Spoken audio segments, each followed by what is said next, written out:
ጂያንና አሊያ ዛሬ ቦራንን እቤት ይዘውት ይመጣሉ። የቦራን ወደ ቤት መመለስ ምንም እንኳን ባይንቀሳቀስም አይኑን ባይከፍትም ባያወራም ኮማ ውስጥ ቢሆንም በጣም ብዙ የሚቀየረው ነገር እንዳለ ይጠበቃል። አሊያ ድንጋጤዋ እንደቀጠለን ያለው፣ ቦራን ደግሞ ሲመጣ ነገሮች ይብሳሉ። አሁን እሱ የሚሆንበትን የሚተኛበትን ክፍል እያዘጋጁ ናቸው። አጠገባ ዶክተሩ አለ፣ ካያም አለ። በቀጣይ ምን እንደሚያደርጉ ይነጋገራሉ፣ ይወያያሉ። ከዛም አስቸኳይ ጉዳይ ካለ ደውሉልኝ ብሏቸው ዶክተሩ ይሄዳል። አሊያ ዝም ብላ ቦራን መጥቶ የሚተኛበትን ቦታ እየተመለከተች ነው። ከዛ ጂያን መጣ፣ ከጎኗ እየቆመ ነበረ። እሱም ዝም ብሎ መመልከቱን ቀጠለ። አሊያም ትኩር ብላ ዝም ብላ አልጋውን ካየች በኋላ ትወጣለች። ጂያን እየተከተላን ነበረ። ከዛም በኋላ ዶክተሩን ይሰናበቱታል፣ ይሄዳል። ጂያን ደሚርን ሄዳ አወራው እንዴ? ደሚር ምን አለ አለችው። አውርቼዋለሁ ይፈታታል፣ ዘሪንን ይፈታታል፣ ግዴታው ነው መፍታቱ እያላን ነበረ። ከዛ ድንገት ካያ መጣ። ወንድሜ ምንድነው የምናደርገው? እንንቀሳቀስ እንዴ ብሎ እየጠየቁ ነበረ። እሺ እንሄዳለን፣ ምንም ችግር የለም። እሺ ቦራንን እናምጣው። አሊያ ጂያን እኛን እዚህ ማየት የለበትም እባክሽ ብሎ እየጠየቃን ነበር። ቦራን ሲመጣ አባቱ በህይወት እንዳለ ለተወሰነ ጊዜ ቢያንስ ህፃኑ ጂያን ማወቅ እንደሌለበት እየነገራት እሺ ልክ ነህ ብላ ዝም ብላ አየችው። እንደ ደከማት ያስታውቃል። ዝም ብላ ትታው ሄደች። ጂያንም ቢሆን ወንድሙን እየተከተሉ ነበረ። በሌላ በኩል ደሚር ዛሬ በሆነው ነገር ተበሳጭቷል፣ ተናዷል። በድንገት ኤጀመል ወደሱ እየደወለለን ነበረ። ስልኩን አነሳው። ሄለው እየሰማኝ ነው ይላል። ጓደኛዬ እንዴት ነህ ታዲያ እያለው ነበረ። ተናገር እየሰማው ነው ይለዋል። ደሚር ተናዷል። ድምፅ ልክ አይደለም ደሚር፣ ምንድነው ችግር አለ እንዴ? ደህና አይደለም እንዴ አለው። ስለ ኔርሳና ስለ እቃው እናውራ። እንዴት ነው እንቅስቃሴ እየተጀመረ ነው? ሁሉ ነገር ዝግጁ እያለው ነበረ። ሁሉም ነገር ዝግጁ። ከተወሰኑ ጥቂት ቀናቶች በኋላ ጉዞ ይጀምራሉ። ሌላው ነገር እንዳለ ቀላል ነው። እንዴት ነው አቧራውን ደበከው እያሉ ነበረ። አዎ ተደብቋል፣ በደንብ አሽገነዋል፣ እንዳይታይ ያርገነዋል ሲሉ ነበረ። በደንብ አሽጉት። እዚህ ጋር ጥንቃቄ በጣም ይፈልጋል። ምክንያቱም ሻይን ትራንስፖርቱ ላይ አብሮን ይገኛል እና ምናልባት እሱ ካየው ታውቃለህ ምን እንደሚያደርግ እንዳለ ነው መኪናውን ጨምሮ የሚያቃጥለው። እንደዚህ ነገር እንዲፈጠር አይፈልግም። ስለዚህ መጠንቀቅ አለብን። አቧራው በደንብ መደበቅ አለበት ይለዋል። ይደበቃል፣ ምንም እንዳታስበ ይጅመል፣ የኛ ሰዎች በጥንቃቄ ነው ስራቸውን የሚሰሩት ይለዋል። በጣም አሪፍ፣ በጣም ቆንጆ። ይሄ ነገር አንድ ጊዜ ከተሳካልን ማለት ነው ታዋቂና ሀብታም ነው የምንሆነው፣ ብዙ ትርፍ ነው የምናገኘው። ከዛ በኋላ ስራችንን ቀለል ባለ ሁኔታና ቀለል ባለ መንገድ እንቀጥላለን ማለት ነው ይለዋል። ጥሩ፣ በሱ እንኳን አትጠራጠር እያሉ ነው። ኤጅመል ስልኩን እየዘጋ፣ ሻይን ድንገት እየገባ ነበረ። አንተ ከማን ጋር ነው ስልክ እያወራ ያለው ብሎ ይጠይቋል። የሆነ ጓደኛዬ ነበረ፣ ከሱ ጋር ነው። እንዴት ነው ጉዞ? አሪፍ ነበር እያለ እየጠየቀው ነበረ። ስለ ስራም ይጠይቀዋል። አሪፍ ነው እያለ ሻይን ተቀመጠ። ቁጭ ብሎ ዝም ብሎ አባቱን እያየው ነው። ምንም የጠረጠረው ነገር የለም። እነ ጂያን የሚሰሩበት ቦታ ደረሱ። ከዛ ኤሮል ጂያንን እንዳየው ጂያን ማውራት አለብን ይለዋል። በሉ እናንተ ውስጥ ግቡና ቦራንን አዘጋጁት ብሎ ከካያ ጋር ቆመ። ኤሮል ጠበቃው ጂያንን እፈልጋለሁ ብሎታል። ምንድን ነው እያለ ጂያንን እየጠየቀው ነበረ። ጂያን ውስጥ ካሉት ሰርጎ ገቦች በሰማነው መረጃ መሰረት ኤጀመል አደንዛዥ እጽ ሊያዘዋውር በመጨረሻ ደረጃ ላይ ይገኛል አለው። ኧረ እባክህ ይሄ ማለት ደሚርም አብሮት እየሰራ ነው ማለት ነው። ሁለቱ እጅና ጓንት ካልሆነ በቀር እንደዚህ ነገር አይፈጠርም እያል ነበረ። የሚገርም ነው። ሻይን ስለዚህ ጉዳይ ግን ያውቃል ብሎ ካያ ጠየቀ። አላውቅም፣ የሚያውቅ አይመስለኝም፣ ግን እርግጠኛ አይደለሁም እያለ ኤሮል ይናገራል። በጣም ጥሩ። ለማንኛውም ጉዞ መቼ እንደሆነ እንዴት እንደሆነ እያንዳንዱ ነገር አጣራ፣ ማወቅ አለብኝ እያለ ነበር ጂያን። ከሰዓታቶች በኋላ ማታ ላይ ቦራንን ወደ ቤት እያመጡት ናቸው። ጂያንና ሰዳከት አብረው መኪና ውስጥ ናቸው። ቦራን አሁንም ቢሆን ራሱን አያውቅም። አጠገቡ ቮርጉን ቼሌቢና ነርሷ አብረው ነበሩ። አልጋውን በእጇ ይዛለች። በዚህ መንገድ ወደ ቤት እየደረሱ ነበረ። አሊያ ቤት በርጋ ቆማ እየጠበቀቻቸው ነው። መኪናው ቀስ ብሎ ወደ ውስጥ እየገባ ነበረ። በርቀት ስታይ ልቧ በኃይለኛው እየመታ ነበረ። ሰዳከት ከጂያን ጋር ከመኪናው እየወረደች፣ ከዛ ቦራንን እስከነ ስትሬቸሩ ይዘውት እየወረዱ ናቸው። ከነ አልጋው ይዘውት እየወረዱ እየገፉ ወደ ውስጥ እየገቡ አሊያ ከላይ ሆና ትመለከታለች። ከዛ ወርዳ በፍጥነት እየመጣች ነበረ። ዝም ብላ የቦራን ሁኔታ ትመለከታለች። በድንገት ባልተጠበቀ መንገድ ህፃኑ ጂያን ከነበረበት ክፍል እየወጣ ነበረ። እማዬ እያለ እየተጣራ በደረጃው እየሮጠ ሲወርድ አሊያ ድምፁን ስትሰማ ደነገጠች። ፓኪዜን በደንብ ጠብቂው ማየት የለበትም ብላን ነበረ። ይህ ነገር እንዴት እንደተፈጠረ አልገባቸውም። ጂያንም ቢሆን ደብቁት ብሎ ቦራንን ወደ ጥግጋ አልጋውን እየገፉ እንዲደብቁ ሲያደርግና ሲደብቁት ሰዳከት በጣም እየገረማን ነበረ። ተናዳ ታያለች ጂያንን። ጂያን በፍጥነት ወደ ህፃኑ ሊሄድ ነው። በድንገት መታ አሊያ እያቀፈችው ነበረ። ፓኪዜ ምን እያረግሽ ነው ያለሽው? ምን ብዬሽ ነበረ ቅድም? አንተ ለምን ወረድክ እያለችው ነበረ። እማዬ ዛሬ ቀኑ ሙሉ ነበርሽ? ቆይ አጥቼሽ እኮ ነው፣ ናፍቀሽኝ እኮ ነው፣ አባዬ ራሱ ነበርክ እያለ እየጠየቀው ነበረ። ፓኪዜ ድንግጣ እያየቻቸው ነበረ። ከዛ በኋላ አሊያ ህፃኑን ጂያን ወደ ውስጥ ልታስገባው እየሞከረች ጂያን ከእናቱ ጋር ተፋጠጠ። እስከ መቼ ነው የምትደብቀው? ንገረኝ እስኪ እስከ መቼ አለችው። እማዬ እባክሽ አትበጥብጪ፣ በቃ እንውሰደው እናስገባው፣ አሁን ማየት የለበትም ለዛ ነው ይላታል። እስከ መቼ ልትደብቅ እንደሆነ አልገባኝም፣ አንድ ቀን ግን ያገኘዋል እያለች በቀጥታ ወደ ሌላ ክፍል አስገቡት። ወደ ውስጥ አስገብተው በመጨረሻም ሰዳከት ወደ ልጇ እየጠጋች ነበር። ወደ ልጇ ቀርባ የኔ ልጅ ሁሌም አጠገብ ነኝ፣ ወደ ቤት መታል፣ እሺ ሁሉን ነገር አልፌ ያሳድግ ያለው አሁን ደግሞ ትነቃለህ፣ እንደገና በእኔ ጸሎትና በእኔ ጥረት በፈጣሪ እርዳታ ትነቃለህ እያለች ነበረ አጠገቡ ሆና እያወራች የነበረው። ሰዳከት አሁንም እያለቀሰች መናገሯን ቀጠለች። ከአጠገቧ ነበረ። ከዛ በኋላ ጂያንም ዝም ብሎ ማየቱን ቀጠለ። አሊያ ግን ቦራንን እንኳን ማየት ከብዷታል። ከልጇ ጋር ነበረች። ልጇ አብሮ እየተጫወተ ነበር ከሷ ጋር። እሷ አቅፈዋለች። ዝም ብላ ማልቀስ ጀመረች። እማዬ አታጫውቺኝም እንዴ እያላት ዝም ብላ ማልቀሷን ስቀጥል ድንገት ፓኪዜ መጣ። ፓኪዜ ነይ እስኪ አብረሹ ተጫውቺ ብላ እየሄደች ነበረ። በቀጥታ እየወጣች ጂያንን በር ጋር አገኘችው። ተያዩ። እንዴት ሆነ አለችው። ወደ ክፍሉ አስገብተነዋል ብሎ አሁን ያረጉትን ነገር በሙሉ ነገራት። ከዛ ተይዘው ወጡ። ከዛ ሌዮ ቦራንን ብላ ወደ ታችኛው ክፍል ወረደች። ቦራን ወደተኛበት ቦታ እየመጣች ነው።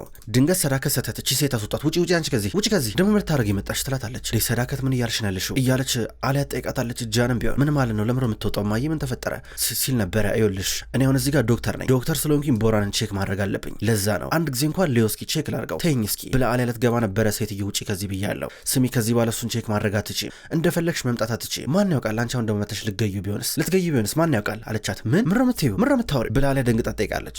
ጂያንም ቢሆን እማዬ ምሮ የምታወሪ ምንም እየገባኝ አይደለም። ደግሞ እንኬታ መጣሽ እያላን ነበረ። አዎ ምናልባት ካንተ ጋር ለመሆን ብላ ቦራንን ለመግደል ብታስብስ ማን ያውቃል እዚህ ጋር ማንም የሚታመን የለም ስትል ነበረ። ወይዘሮ ሰዳከት ምን እያልሽ ነው ያለሽው? ምንድነው የምትዩ? በአሁኑ በጣም ነው የበዛሽው። ለምሮ ራስሽን ከኔ ጋር የምታነጻጽሪ? ሁሉም ሰው እንዳንቺ ነው እንደ መስሎ የሚታይሽ? አንቺ ነሽ ጨካኛው፣ አንቺ ነሽ በቀላሉ ሰው የምትገየው፣ እኔ አንቺን አይደለሁም። ይበቃል ብላ አሊያ ተናዳ እየወጣች ነበረ። ጂያን ከእናቱ ጋር ይጨቃጨቃል። እማዬ እንዴት እንደዚህ አይነት ነገር ትናገሪያለሽ? ምን ማለት ነው እያላ ነበር። አንተ ደግሞ ተወይ ብላው በቀጥታ ወደ ቦራን ተጠጋች። ወደ ቦራን ተጠግታ ልጄ ንቃልኝ እባክህ ንቃ እያለችው ነበረ። ከዛ ቡርጉን ቸሌብ የሚባሉ ሰውዬ እንኳን ሰዳከትን ሊመክራት እየሞከረ አያገባህም ብላ እያስወጣችው ነበረ። አሊያ በጣም ከፋት። ወደ ውጪ ወታ ዝም ብላ በውጭ በኩል እየተመለከተች ነው። እንባ እየተናነቃን ነበረ። ጂያን ቀስ ብሎ እየመጣ አየችው። ማልቀስ ጀመረች። ግን የምር እኔ እንደዚህ ያደርጋለሁ? እንዴት እንደዚህ ትገምተኛለች? እንዴት ነው እኔ ቦራንን ልገለው የምችለው? ምንድነው የምታወራው? ቆይ እናትህ ምንድነው የምትለኝ? በእምነት ህይወት ውስጥ ነው እያለፍን ያለ ነው። ቆይ ምንም እየገባኝ አይደለም። ህልምና ቅዠት እየሆነብኝ ነው ያለው። ምንድነው? አዎ እኔ እናትህን በደንብ ነው የማውቃት፣ ግን እንደዚህ እንድትጨክና ትናገረኛለች ብዬ አልጠበኩም ነበረ። ይሄ ሁኔታ ትንሽ ለየት ያለ ነው። ምን ለማድረግ እየሞከረች ነው? አልገባኝም እያለችው ነበረ። ይገባኛል አሊያ፣ ከባድ ነው ይገባኛል፣ አውቃለሁ እያላት ይህንንም ተጋግዘው እንደሚያልፉት ነገራት። እስከ መቼ ጂያን፣ እስከ መቼ ነው በዚህ ሁኔታ የምንቀጥለው? እንደዚህ እየተንገዳገድን እንዴት ብለን አለችው። ትኩር ብሎ እየተመለከታት ነው። ጠላ ወደ ውስጥ ትገባለች። በሌላ በኩል ሻይንና ናሬም አልጋቸው ላይ ጋደም ብለዋል። ናሬ ወንድሜ ቦራን በህይወት በመገኘቱ በጣም ደስ ብሎኛል እያለች ለሻይን እየነገረችው ነበር። ነገር ግን የቦራን በህይወት መገኘት በአንድ በኩል ጥሩ መልክ ቢኖረውም ነገር ግን ለጂያንና ለአሊያ የበለጠ ህመም እንዳለው እያስረዳችው ነበረ። እሱ ራሱ ግራ ገባው፣ ጨነቀው። በእርግጠኝነት ፍቅራቸው ላይ መጥቶ ውሃ እንደሚቸልስበት እየታወቀ ነው። እዛው ተቃቅፈው እንቅልፋቸውን ይተኛሉ። ጃን ወደ መኝታ ክፍሉ እየመጣ አሊያን ደህና ደሪ ብሏት ወደ ክፍሉ ሊገባ ነበረ። ከዛ እሷ ጃን አንድ ጊዜ እስኪ እናወራ አለችው። ምንድን ነው ይላታል። ጃን ታውቃለህ አይደል ምናልባት እኔ የዴኒስ ክፍል ሄጄ መተኛት ብጀምር ጥሩ ነው አለችው። አሊያ ምን እያልሽ ነው ያለሽው ሲላትና እስኪ እዚህ ጋር ተቀመጥ አለችው። ተቀመጠ።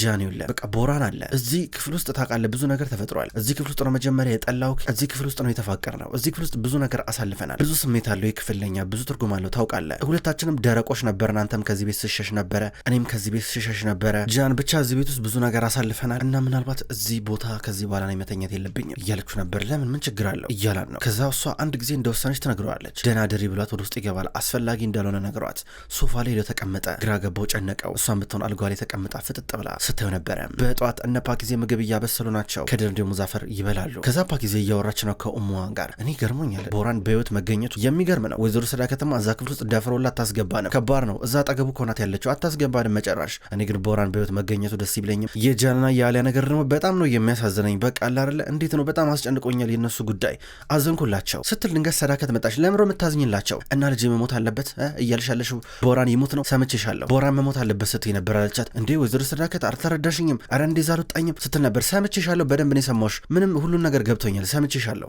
ምንድነው ለመሸምጠጥ እየሞከርሽ ነው እንዴ? ለማዋሸት እየሞከርሽ ነው እንዴ? በደንብ ነው የሰማሁሽ ፓኪዜ ሰምቼሻለሁ። ምን አይነት ባለጌ ነሽ? ቆይ አንቺ እንዴት ብትዳፈሪ ነው እንደዚህ ልትይ የምትችይው ብላ በጥፊ ልትመታት ነበረ። በድንገት ከድር ፊት ለፊት ገባ። እሱን በጥፊ እያለችው ነበረ። ወይዘሮ ሰዳከት እባክሽ እሷን አትምቻት፣ እኔ ምችኝ ሲል ነበረ። አንተም ለሷ ብለህ ትሞትላታለህ ማለት ነው? እንደዛ ነው ነገሩ። በሉ ተያዛችሁ፣ ከዚህ ቤት ውጡ። ስማ እንዴት ነው ልጄ ቦራን መሞት አለበት ብለህ ልትናገር የቻለችው? ምን ማለት ነው? አንተም ልጄ ቦራን እንዲሞት ትፈልጋለህ ማለት ነው? እንደዛ ነው የምፈልገው እያለች አሊያ ገባች። ምን እየሆነ ነው ያለው ብላ ነበረ ዞር ብላ ወደ ሰዳከትን ለመገላገል የሞከረችው። ኡሙዋን ደንግጣ እያየቻቸው ነበረ። አሊያ እየሰማች ነው። ልጄ ቦራን እንዲሞት ይፈልጋሉ። ልጄ ቦራን በመገኘቱ ከፋቸው፣ ቦራን መሞት አለበት እያሉ ሲነጋገሩ ነበረ።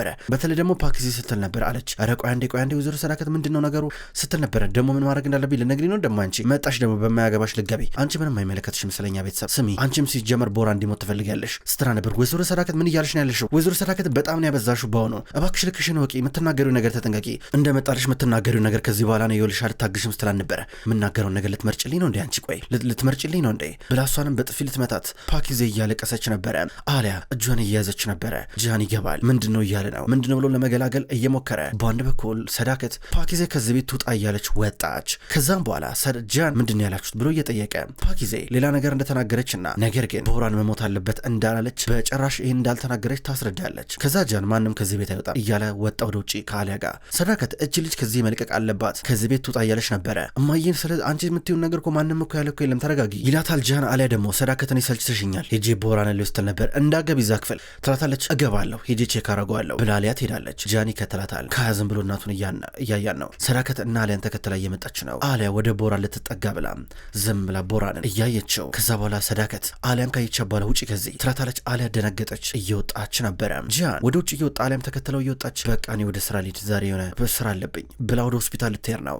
ፓኪዜ ማስጠንቀቂያ ተሰጥቷታል። ወደ ውስጥ ገብታ እያለቀሰች ድንገት ከድር መጣ። ከድር እንደመጣ ደህና ነሽ ፓኪዜ እያላን ነው። እሷ ደግሞ ለእኔ ብለህ በጥፊ ተመታ ስትለው ነበረ። እንዲህ ምን ችግር አለው እኔ ላንቺ ብዬ አሁንም ብትመታኝ ደስ ይለኛል እያላን ነበረ። ገረማት በጣም። ከዛም ዘላ እያቀፈችው ነበረ። ከድር ገረመው። እየተቃለዱ እየተላፉ አብሮ ተያይዘው ይወጣሉ። በሌላ በኩል አሊያ ሆስፒታል መታለች። እንደተለመደው ስራዋን እየሰራች ነው። በድንገት ዞር ስትል ዘሪንን አየቻት። ወይዘሮ አሊያ ወይዘሮ ዘሪን ቅድም መታ ነበረ ፈልጋሽ ነበረ ረስቸው ነው አለቻት የሆነች ነርስ። ከዛ አሊያ እሺ አመሰግናለሁ ብላ ወደ ዘሪን እየጠቀች ነበረ። ዘሪን እንኳን ደህና መጣሽ ነይ ግቢ ብላት ወደ ቢሮ አስገባቻት። አሊያ ለምን እንደመጣው መቼ ታውቂያለሽ አይደለ? እንዴት ነው ጂያን ነግሮሻል አይደለ? ስለ ልጁ ሰምተሻል አለቻት። አዎ ነግሮኛል ስትላ ነበረ። ምንድነው እያሰበ ያሉት ታዲያ? ጂያን ምንድነው እያሰበ ያለው የነገረሽ ነገር የለም አለቻት። ጂያን ምንም ያለኝ ነገር የለም ትላታለች። ለሌላ ሰው አልተናገረም ለካያ አልነገረውም ካያ ያቅማ ትላታለች። ኧረ አያቅም ጂያን ለእኔ ብቻ ነው የነገረኝ እስካሁን ድረስ ከደሚር ትክክለኛ መልሶ መስማት ይፈልጋል ለዛ ነው ስትላ ነበረ። ኧረ ለማንም አይናገር ጨንቆኛል እያለች ነበር። ድንገት ጂያን መጣ። ጂያን እንደመጣ ዘሪን እንኳን ደህና መጣሽ በሰላም ነው ብሎ እየጠየቃን ነበር። አሊያ ከተቀመጠችበት ተነሳች። አዎ ጂያን በሰላም ነው እያለችው ነበረ። እየሆነ ስራ ልንሰራ መተን ነበር ከያ ደግሞ ታች ነበር ያለው አንዳንድ ነገሮችን እያስተካከል ይላታል። ጂያን ለወንድሜ ብናወራ ደስ ይለኛል ማውራት አለብን አለችው። ጂያን እሺ እናውራት እያለ ነበረ። ጂያን ተቀመጠ ፊት ለፊቷ። ጂያን እሺ የደሚር ሁኔታ በጣም አሳሳቢ ነው ጂያን ታውቃለህ ደሚርን አስገድደህ ምንም ነገር ማድረጋችን ሰውየው እልህኛ ነው አለችው። እኔ ታዲያ ምን አገባኝ እኔ ያገባኛል እንዴ እሱ ይፈታሻል እንደሚፈታሽ ነው የማውቀው ደግሞ ነግሬዋለሁ ይፈታሻል ሲላ ነበር። አይፈታኝም ደረቅ ነው ስለማታውቀው እኮ ነው እሱ ሲናደድና እልህ ውስጥ ሲገባ ወደ አውሬነት ነው የሚቀየረው እንደውም ነገሩ እየተባባሰ ነው የሚመጣው አለችው። እና እኔ እፈራዋለሁ እንዴ ምን ፈራው ነው እንዴ መስለው ካያም እኮ አይፈራው እያለ ነበር። ድንገት ካያ ገባ። ካያ ሲመጣ አያቸው። በሰላም ነው ሲል ነበረ። ያው ዘሪን ለቼክአፕ ነበር የመጣሽው ድንገት ጂያን መጣና ገብቶ እያወራ ነበረ ብላ ላይ ተናገረች። ከዛ ናሬም መጣች። ናሬ ወደ ውስጥ ገብታ እየተቀመጠች ነበረ። ሴቶቹ ለሶስት አብረው ሆነው ማውራት ጀመሩ። በአንድ በኩል ካያና ጂያን ተያይዘው ወደሚሰሩበት ቦታ እየመጡ ናቸው። እኔ ምለው ወንድሜ ዘሪ ለምን ያህል ጊዜ ነበረ አሊያን ማየት የጀመረችው ብሎ ጠየቀው። አላቅም ለቼክአፕ ተመጣ ይሆናል እያሉ ነበረ። ድንገት የሰዳከት ወንድም መጣ። ከመጣ በኋላ ስለ ስራ ትንሽ አውርተው እነጃንም አስቸኳይ ጉዳይ ገጥሞናል ብለው ይወጣሉ።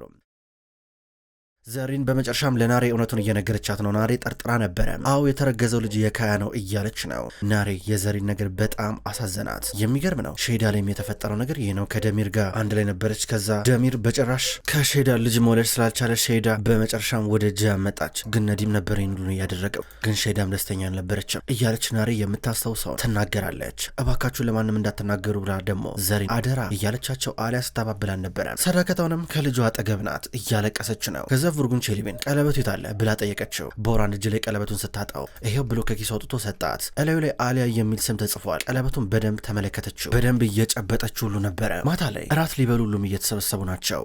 ሰዳከት መቀመጥ ባለበት ቦታ ላይ ተቀምጣለች። ጂያንም መጣ። ካያ መጣ። ህፃኑ ጂያን እንዴት ነህ አጎቴ ካያ እንኳን ደህና መጣ አባዬ ጂያን እንኳን ደህና መጣ እያለ ነበረ። አሊያ ጭንቅ ብሏታል። ልጇን በደንብ ብላ ልጅ በደንብ ብላ ትለዋለች። ሰዳከት ዝም ብላ ህፃኑን ጂያን ተመለከተችው። ከዛ ደግሞ ቀና ብላ ጂያንን አየችው። ጂያን ፈገግ ብሎ ዝም ብሎ ህፃኑን እየተመለከተው ነበረ። ከዛ ሰዳከት ይሁን ነገር ልትል ነው። አሁንም ቢሆን ራሷን ለመቆጣጠር እየሞከረች ግን አልቻለችም። የኔ ልጅ አለችው ጂያን ህፃኑን። አቤት አያቴ እያለ ዞር ብሎ እየተመለከታት ነበረ። ጂያን አባዬ ብለ እንዳጠራው እሺ ከዚህ በኋላ እሺ ምክንያቱም ጂያን አጎተ ነው እሱ አባት አይደለም አለችው። ለምን እሱ አባቴ ነው እንጂ ለምን አጎቴ የሚሆነው እያለ ነበር እሱ። አሊያ ደግሞ ወይዘሮ ሰዳከት ምን እያለሽ ነው ያለሽው እያለች ልጇን ለማሸሽ እየሞከረች እሱ አጎተ ነው አባት አይደለም ስትል ነበረ። ሰዳከት በቃ ሽባከሽ እያለች ነበረ። ህፃኑ ጂያን እንዴ አባዬ ጭራሽ ለኔ አባት አባት መሆን ደበረ እንዴ ሰለቸውክ እንዴ እያለ እየጠየቀው ነበረ። ከእናቱን ሰዳከትን መቆጣት ጀመረ። እማዬ እባክሽ በቃሽ እያለ ነበረ። አጎቱ እኮ ነው ግን እኮ እዚህ ጋር ለምሮ ነገሮችን ምንደብቀው አይደል እንዴ ነገሮችን አታቀጣጥሎ እዚህ ጋር ምንም ግርግር እኮ መፍጠር እኮ አያስፈልግም ትላለች። ምን እያረግሽ ነው ያለሽው? ምንድነው ይሄ ቀልድ ነው እንዴ ትላታለች አሊያ። ከዛ ጂያን ደግሞ ወደ ውስጥ አስገቢ ወደ ውስጥ ግቡ በቃ ሂዱ በቃ ይላል። ጂያን ወደ ሰዳከት ተጠጋ። ምን እያሰብሽ ነው ያለሽው አላት። ጂያን አንተ አጎቱን አባቱ አይደለም ማለችው። እኔ አባቱ ነኝ ምን ለማለት ፈልገሽ ነው እያለን ነበረ። አባቱ እዛ ተኝቷል ነው የምልህ ከገባ ማለት ነው። አንተ አጎቱ ነህ እሱ በህይወት እስካለ ድረስ አባቱ መሆን አትችልም አለችው። አዎ አባቱ ማታችን ያለው አባቱ እስኪነቃ አይኑን እስከሚገልጥ ድረስ ደግሞ እኔ አባቱ ነኝ እማዬ ግርግር አትፍጠሪ እያላን ነበር። ወዲያው ሄደ። ካያም ትቷት ሄደ። ጠረጴዛ ላይ ያለው ምግብ እያመሰቃቀለችው ነበር ሰዳከት ተናዳ።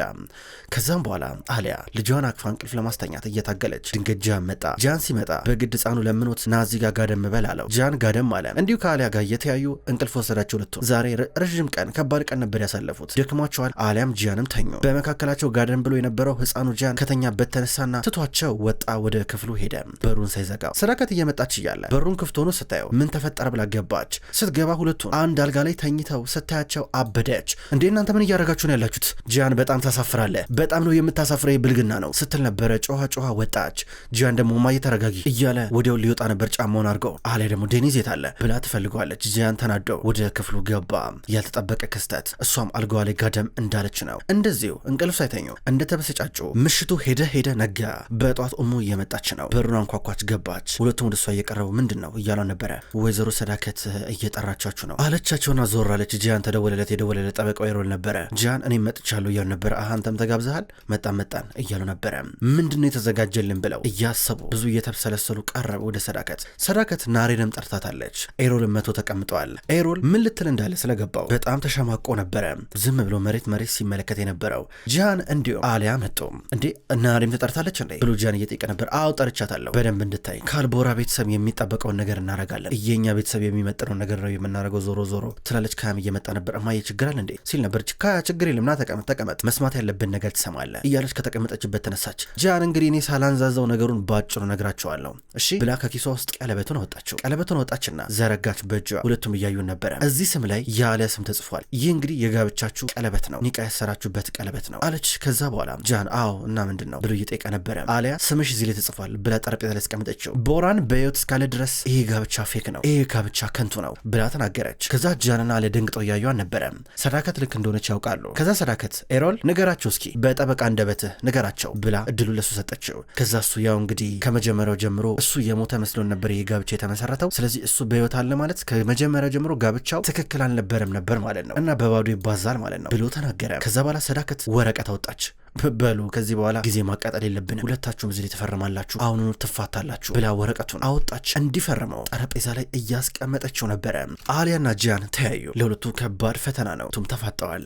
ክቡራን ተመልካቾች እንኳን ወደ ቅጠል ቲቪ ዩቲዩብ ቻናል በሰላም መጣችሁ። በዛሬው ዕለት ዘውድ የተሰኘውን ድራማ ተመልክተናል። ተመልካቾች እንደተመለከታችሁት ዘውድ ድራማ ምዕራፍ 2 በዚህ መልኩ ይቀጥላል። በቅጠል ቲቪ ዩቲዩብ ቻናል በተመሳሳይ አቀራረብ በቪዲዮ በአቀራረቤ ላይ አስተያየታችሁን ያላችሁን ኮሜንት በሙሉ ኮሜንት መስጫ ስር እንድጽፉልኝ በትህትና ጠይቃለሁ። ቪዲዮቼ ወደ እናንተ ዘውትር ሲደርሱ ላይክ እንድታደርጉም የምጠይቅ ይሆናል። ተመልካቾች በዘውድ ድራማ በተጨማሪ ማለትም ዘውድ ድራማ በማይቀርብበት ቀናቶች ስውር እጅ ወደ እናንተ የሚደርስ ይሆናል።